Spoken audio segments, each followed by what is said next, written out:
welcome to another episode of Getting Creative.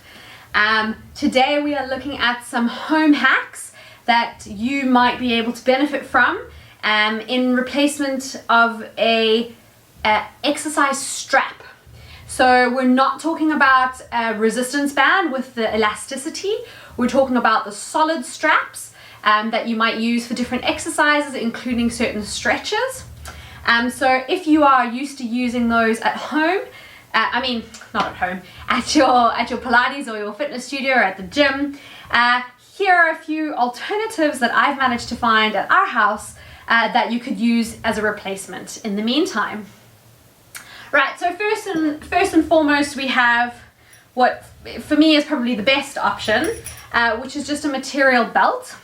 Okay, you can use a leather belt, but I would avoid doing that simply because it will stretch, and the last thing you want to do is be damaging your beautiful leather belts. If anything is going to be sacrificed, let it rather be one of your material belts if you have one. Maybe your kids have one. Often they come free with certain items of clothing that you might buy, and these are quite a nice option. They're a good length, they're a nice thickness. And if you are doing something like tying the legs together, they've even got the locking mechanism, which is quite helpful. So instead of having to do a tie, you can just actually use the belt buckle.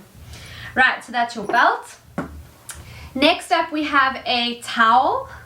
So you can use any size towel. I've just got a small little exercise towel, and then you can just fold it over a few times to make it nice and thin. It doesn't have any stretch in it, which is what we're wanting for the strap. The only downside is it can be quite thick, so depending on how many times you've rolled it over, to then have to tie it could be a little bit of a challenge.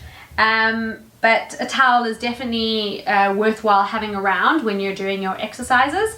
It has a lot of other uses as well. Next up we have a scarf. So I actually have a scarf and then next to it a sarong, which in my case they're both quite similar.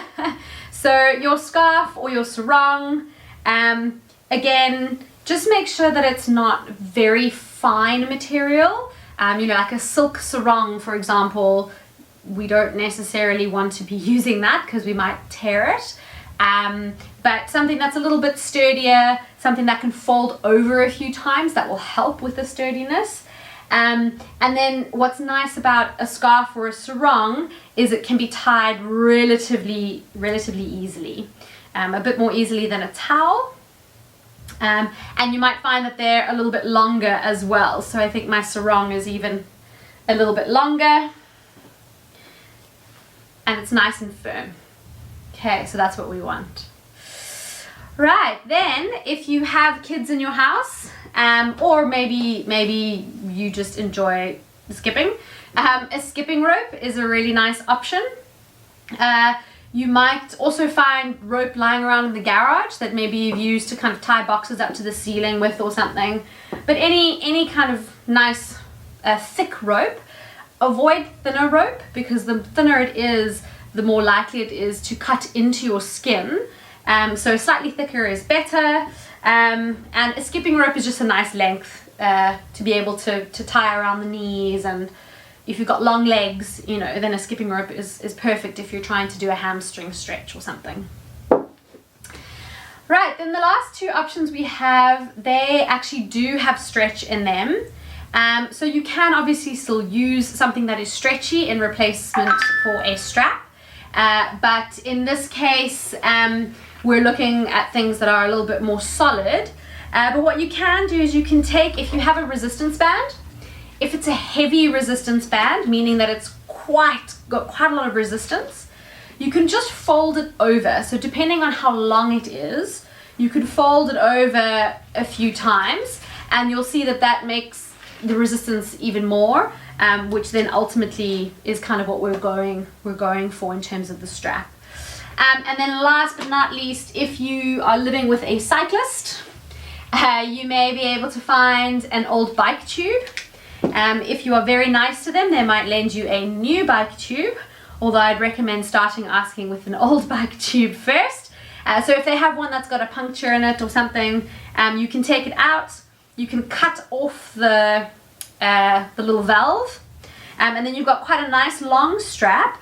Again, it does have stretch in it, so what you can do is you can just fold it over, and it still makes quite a nice length. So often your resistance bands are not long enough. This is still a decent length, and it's quite tight, so it should do well for your stretches and so on. Cool, thank you very much for joining me. I hope some of these home hacks are going to be helpful for you going forward. If you have any hacks that would work for you for replacing a strap, please do let me know, pop it in the comments below, and I look forward to seeing you at our next session. Thanks, bye.